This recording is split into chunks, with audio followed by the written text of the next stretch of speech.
Bismillah ar-Rahman ar-Rahim. Alhamdulillah. Alhamdulillahi Rabbil Alameen. Wassalatu wassalamu ala Sayyidil Ashafil Anbiya wal Mursaleen. Sayyidina Muhammadin wa ala alihi wa ashabihi ajma'in. Amma ba'd. Fa'udhu billahi minash shaitanir rajim. Bismillahir Rahmanir Rahim. In last week's lesson, we were looking at the prohibition of riba and the impermissibility of interest.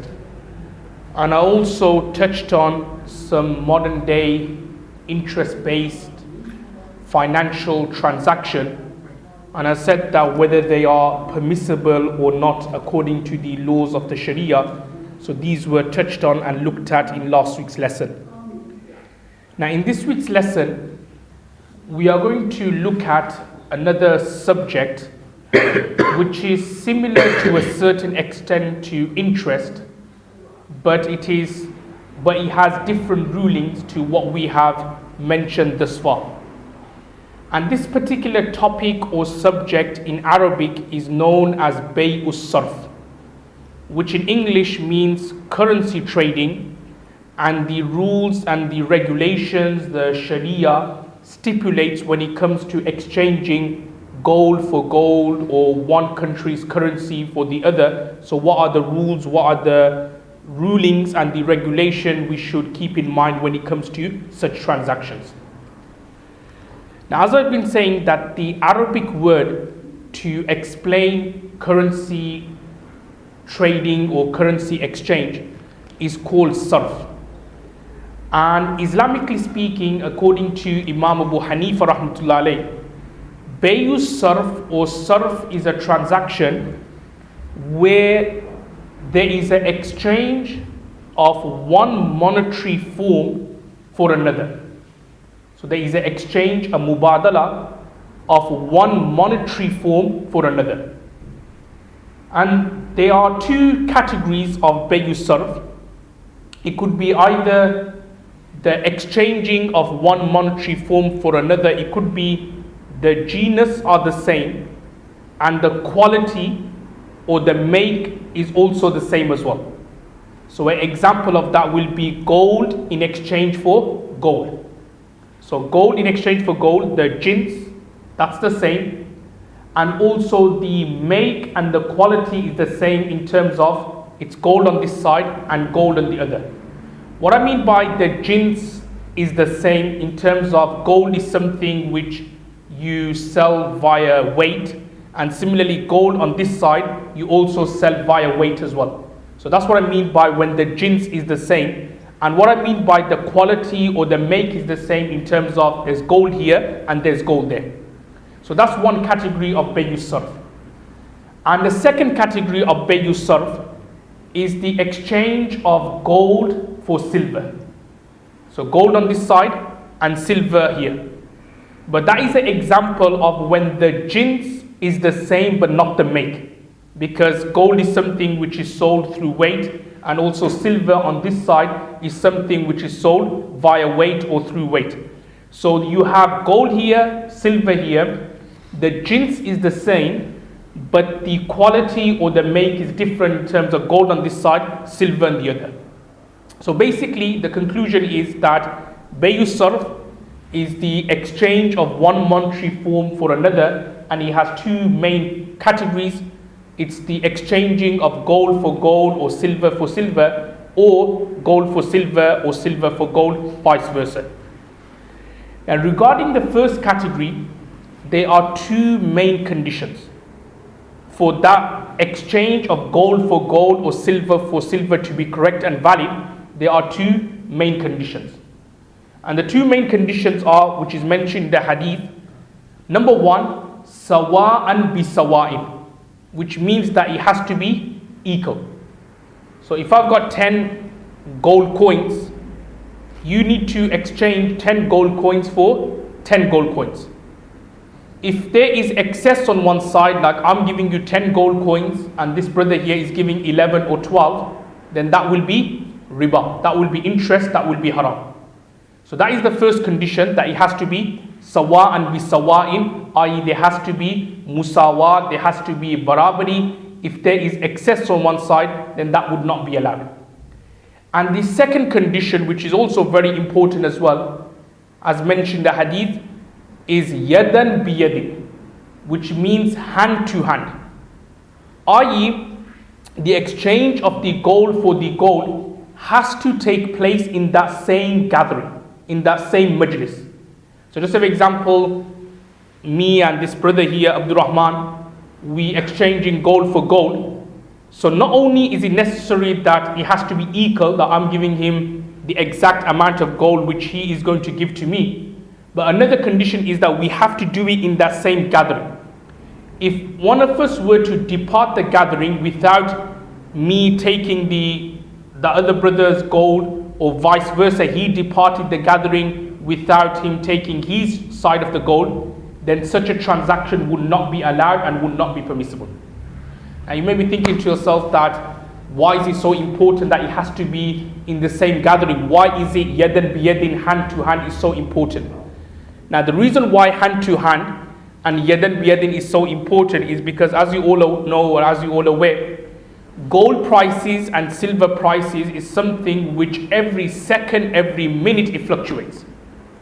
So just as an example, if I was to say to Abdul Rahman, oh, it doesn't matter, come 2 hours time and you could give me your 10 whatever kilograms of gold or 10 gold coins, what could have happened within the 2 hours is that the value could have changed.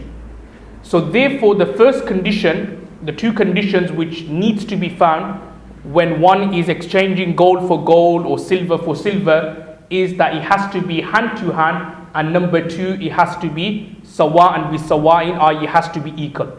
If one of these two conditions are missing, then such a transaction would not be allowed. The second condition, the second category thereafter, is the exchange of gold for silver or silver for gold. Now in this second category, there's only one condition which needs to be found for the transaction to be correct and valid. And the only condition is that it has to be hand to hand. Yadan bi yadin, i.e. it has to take place in the same gathering and in the same majlis. So just say for example, if a person is giving 10 gold coins and this person Abdul Rahman here is giving 13 silver coins or 15 silver coins, that would be allowed. The condition of sawa and bisawa'in, i.e. musawat and being equal on both sides, that's not a condition when you are exchanging gold for silver. However, what is a must, what is required, is that the gold and the silver is taken into each party's possession in the same gathering. Because again, if somebody was to depart and leave the gathering without taking his side of the gold, or the other person without taking his side of the silver, then that transaction would be considered invalid, Islamically speaking. Okay, so these are the two categories. So the first category, when it's gold for gold or silver for silver, there are two conditions which needs to be found for the transaction to be valid.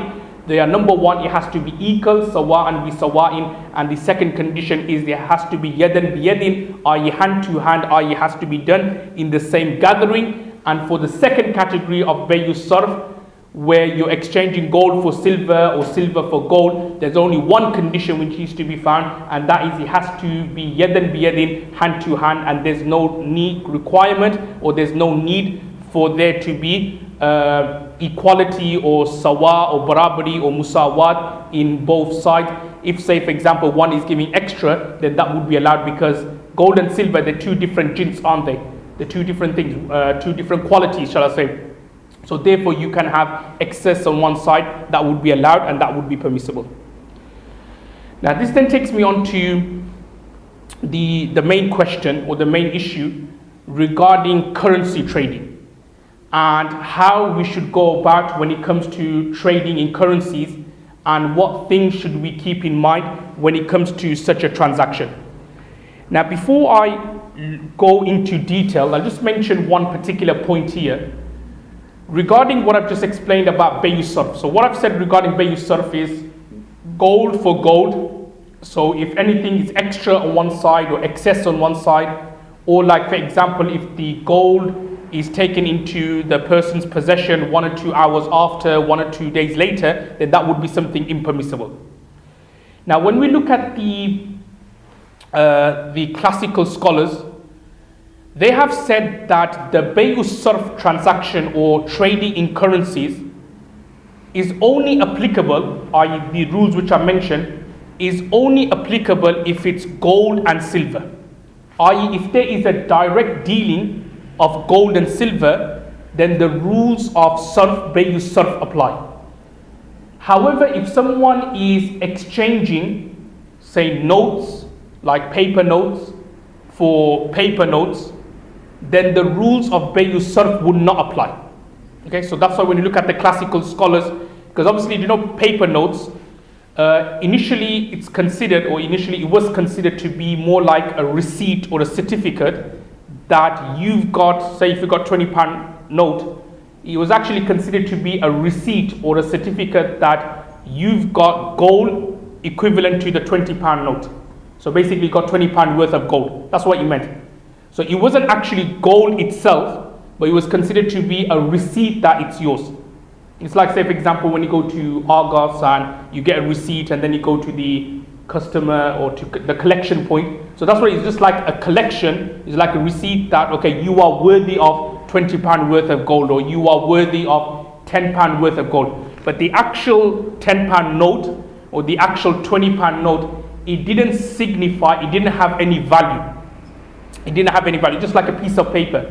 It didn't have any value. And that's why when we look at the classical books of fiqh, the scholars have mentioned that if somebody gave zakat through paper notes, his zakat wouldn't have been done. Because zakat means that you need to give 2.5% of your gold and silver to the poor. So you actually get 2.5% of gold and silver, and you need to look for the poor person and you need to give it to him. If you were to give him a receipt, a £10 note or £25 note or £200 in notes, you're not actually giving him gold and silver, you're actually giving him like a piece of paper which basically makes him the owner of gold and silver. But you actually haven't fulfilled your zakat. Unless that poor person then goes to the bank and then takes the gold and silver out, your zakat wouldn't have been done. So it's mentioned in the classical books of fiqh that paper notes are not considered to be gold and silver. It was considered to be more like a receipt or a certificate that you've got that much amount, or you own that much amount of gold according to the paper money, or according to the value which is on the note. Now, latter day scholars or contemporary scholars like Mufti Taqi Uthmani, he's mentioned that paper notes now, so initially, like say 100 years ago, it may have been different, but especially now, paper notes are considered to be a medium of transaction. It's considered to be a means of transaction, i.e. it's considered to have its own value. What I mean by that is, the paper notes, it's considered, because obviously nowadays, if you got £20 note, it doesn't actually mean that you own £20 worth of gold. It's actually considered to be money. The same way like gold is a value and silver is a value and something which can come in your possession. Similarly, notes, £20 notes, £10 notes, £5 notes, they're considered to be of a legal tender, and it's become a medium of transaction in itself. So it's like in place of gold and silver. So therefore, in other words, the ruling which I mentioned regarding Bayu Sarf, that also applies to banknotes and paper notes as well. So therefore, if I was to give you, say for example, £10, then that person, if he was to give me £11, then that would still be considered riba and interest. Initially, the classical scholars said no, it wasn't, because they considered to be like a receipt and a certificate, and there's no kind of like, they're not the same jins or the same category. However, many contemporary scholars have said that no, nowadays notes, banknotes, are considered to be a legal tender. So therefore, if you are exchanging, say, notes or the notes of the currencies, then it is necessary that there has to be musawat, and also there has to be yadan biyadin, i.e. has to be in the same gathering and in the same majlis, hand to hand, for the transaction to be valid. Now this then takes me on to the ruling regarding currency trading. Now remember, if you are trading in currency in the same country's currency, or if the currency is from the same country, then it is necessary that there has to be musawat, and there has to be equality on both sides. If someone is giving extra, then that would not be allowed, that would not be permissible. So just say, for example, if someone is giving £20 notes and then that guy is going to give £25, then that would be impermissible, that would amount to interest, that would amount to riba. However, if somebody is trading in different currencies, then because they are considered to be two separate jins, so you can have excess on one side, and that would not amount, or that would not be considered riba. So just say, for example, if I'm giving £100 and then the money exchanger, he's giving $125 or 125 euros, then that would be permissible to take. Or like, for example, any other currencies which is like less than the pound. So if you give £100 and you get, say, around 90 euros, then that would also be allowed. So what I'm trying to say is that when it comes to currency trading of other countries, then it is permissible to take excess. There is nothing wrong with that. However, if it's currency trading from the same country, i.e., for example, pounds in exchange for pounds or American dollars in exchange for American dollars, then because they are from the same jins, from the same quality, then you cannot have excess on one side. However, if it's currency trading of another country, then you can have excess on one side, and that would be permissible and that would be allowed. The only thing which is kind of questionable, which kind of makes a transaction disliked but not impermissible, is because the government stipulates what I call like every day they have a kind of rate that the pound is worth this much. Like the pound is worth, say, 60 euros or $60, just say, for example. So what sometimes people do, especially those money exchanges, they actually do their own rate. So the government is stipulating like £1 may be worth $6, but they'll do their own rate that £1 will be worth $4. So what happens is that people will then come rushing to them, because obviously they're giving, just say it's $8, so people will come rushing to them because they're giving more dollars and so on. So that's the only thing which is questionable. That is not riba, but it is questionable in terms of they are deceiving the government, and there's like, karahiyah or detestability for that. But that in itself is not considered to be riba and interest. So in particular, especially the ones who send money back to Bangladesh and Pakistan, they tend to be like crafty in that particular field. So obviously, you give them £1. So according to the rate of the country, it may say £1 is 100 rupees, but they will do it for, say, 110 rupees or 120 rupees, or they'll do it extra so that people will come to them. So that rate which they are stipulating themselves against what the government is stipulating, then that is considered to be disliked. It's not riba, so the transaction you've done, it's not going to be considered as haram or unlawful, but what they're doing, because they're going against the rate of the country, so that would be considered disliked in that particular way. But the actual transaction itself, that would be permissible and that would be allowed. So basically, in a nutshell, with regards to currency trading, is that if it's from the same country, then there has to be musawat, there has to be equality on both sides. And if the currency trading is from other countries, like pound for the currency of another country, then you can have excess on one side. So that is one topic which we've looked at. Now, the second topic which I'm going to discuss for the next few minutes or so is with regards to loans and the Islamic ruling when it comes to repaying the loan, and what should a person do when it comes to giving a loan, and the guidelines and the hidayat from the Sharia. Now, the first thing which I want to mention is that giving a loan is considered to be something very, very praiseworthy and recommended. I mentioned this particular hadith before regarding awnul mu'min or awnul muslim. The word awn means to help a believer, help a Muslim. And I mentioned this point that a person would only come to a creditor for money when he's really, really in need. A person, he will take another job, he will do something else, he will feel really ashamed to actually ask someone that can I borrow some money.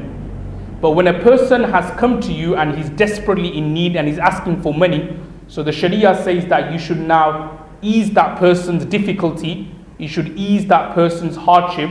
And then as mentioned the hadith of Sahih al-Bukhari and Sahih Muslim, that whoever eases the hardship or the difficulty of a believer, then Allah subhanahu wa ta'ala will ease a hardship and a difficulty of his in the hereafter. So it's considered very, very praiseworthy and recommended to help a brother out when he's in need for money or when he's in need for anything, but in particular when it comes for money. But also at the same time, I want to mention that people, there's a two-way thing here. People, they borrow money from people, they take out loans. However, they hardly, you will find some people who never ever pay back. You know, everybody knows in the community, like you get some people that, and the community knows about it, that he will borrow money, 1,000 from this person here, 10 grand from this person, and then he will never ever pay back. Even though he's driving a Mercedes or a BMW, he's living in a mansion, and he's got the money to pay you off, but he doesn't pay you off. So this is considered something very, very serious. And I'll just mention some ahadith just to show the seriousness of such a thing. It's mentioned in a hadith that Rasulullah sallallahu alaihi wasallam said, this hadith can be found in Sahih Muslim, that يُغْفَرُ لِلشَّهِيدِ كُلُّ ذَنْبٍ إِلَّا الدَّيْنِ. That Rasulullah sallallahu alaihi wasallam has said that a shaheed or a martyr, all his sins are forgiven. Now everybody knows about the virtues of a shaheed and a martyr, that before his blood touches or reaches the ground, all his sins are forgiven. So a shaheed, Rasulullah sallallahu alaihi wasallam is saying that all his sins will be forgiven, everything will be forgiven, all his shortcomings will be forgiven, except one thing, and that is ad-dayn, debt, qarz. So if he owed money to someone, Allah subhanahu wa ta'ala will not forgive that person. And in another hadith it's mentioned that initially Rasulullah sallallahu alaihi wasallam was so strict on this ruling that people would come to him when somebody would pass away. Rasulullah sallallahu alaihi wasallam would always ask the question that has he got any debt remaining? Does he have any debt outstanding? So now if the deceased family would say yes he had, but we've got it covered, from his inheritance we're gonna sort out the debt and what is outstanding, then Rasulullah sallallahu alaihi wasallam would then go ahead and pray his janazah salah. But if that person, say for example, the family says, well, no, he doesn't have anything remaining to pay off the debt, then Rasulullah sallallahu alaihi wasallam would then say, Sallu ala sahibikum, that you pray the janazah salah, I'm not going to pray the janazah salah. So what I'm trying to say is that, and this is something which is very serious, that if say for example somebody has passed away and he's got a lot of debt outstanding, scholars have said that people should not pray his janazah namaz. The imam or the whichever masjid the janazah is taking place, the masjid should not actually allow that person janazah salah to be read unless his family sorts something out about his debt, because this is something which is very, very serious. There's many other hadiths which we don't have time to go into, but many hadiths of Rasulullah sallallahu alaihi wasallam saying that a person who, when he passes away and he's got debt outstanding, then his nafs and his ruh is mu'allaq. Mu'allaq meaning that it doesn't go to Jannah, it doesn't go to the Illiyin, where the ruh and the soul of the pious people and the good people go, but nor does it go to the bad people, the sijil, where the bad people are. It'll just be in between, unless he sorts something out. And as you know, the other hadith of Sahih al-Bukhari, where Rasulullah sallallahu alaihi wasallam said that in the hereafter, if somebody left this world and he had debts outstanding, he didn't fulfill that person's haqq and right, so then that person would go to Allah subhanahu wa ta'ala, he will say to him that, oh, he did this to me, he had some debt outstanding. So then what will happen, Allah subhanahu wa ta'ala will then order that person to take his good deeds, his good a'mals. So all these good a'mals will go. Now, when that person doesn't have any good a'mals or good deeds remaining, and another person comes and he says, well, he took £1,000 from me, then Allah subhanahu wa ta'ala will then order, okay, your sins, put it on that person. And then that person has got no good deeds, and now the sins of other people are also being put on him, and what's going to happen, he's going to enter the fire of hell. And that's why it's mentioned in the hadith of Sahih Muslim, that Rasulullah sallallahu alaihi wasallam asked the Sahabas and companions, that who is a muflis, who is a bankrupt person. So the Sahaba said, oh, bankrupt is someone who's got no money, who had money and then he lost it. Rasulullah sallallahu alaihi wasallam, no, the bankrupt person, a muflis, is someone who had a lot of deeds in this world, but then in the hereafter, because he did zulm upon people, he oppressed people, he took people's things, items, a haqq which he was supposed to give to the people, he didn't give back, then what will happen? All his good deeds will go, and their bad deeds will then go on to him, which will then make him enter Jahannam and the fire of hell. So what I'm trying to say is that this is something which is very, very important, paying off debt and paying off qarz and loan. Even to the extent that if somebody, it doesn't have to be all the time money, lending money or borrowing money, it could be sometimes if somebody has done some work for you, he's done some gardening for you, or he's basically built an extension, and he said, okay, give me £5,000, but you're kind of like dilly-dallying with the money, giving him like £100 here, then 2 weeks later he then comes and he asks for money, or he begs you, then you give him a £50 and so on. You get some people, they just do like that. They don't pay the full amount, and then eventually that person, what happens, he gets so frustrated, he said, what, pay half of it, or pay £2,000, like that, or pay 1/3 of it. And even that 1/3, that person doesn't pay it off fully. So this is something which is very, very serious, and to tell you, this is very, very common, and in particular happens in our Bengali and Pakistani culture, very, very common. So many complaints which brothers come and say, well, this brother, he's taken this much amount of money, he's not paying me back, Mufti Sahib, can you help me out, sort this issue out. This brother, I'm not going to mention his name, you probably know who he, if I was to mention his name or his shop, you probably know who he is. But exactly the same, mashallah, he's got a big beard, first saf for namaz, for salah. He borrowed £90,000 from someone to basically for a restaurant takeaway and some other kind of shops. It's on Commentary Road. I'm not going to mention which shop it is, but it's on Commentary Road. So you probably could investigate. You've narrowed it down so much. He had a beard, he had front salah. Yeah, but I think Commentary Road is quite a long road, and so it's still a bit general. So okay, so is there so exact same situation there as well? He borrowed some money and he's not paying it back. He borrowed 90 grand from someone and he's not paying it. So this is something which is very, very serious, and as Rasulullah sallallahu alaihi wasallam mentioned that, like obviously during his time, he would not pray the janazah of such people. We'll just leave it there for this week. When I was at Tawfiq, alhamdulillah.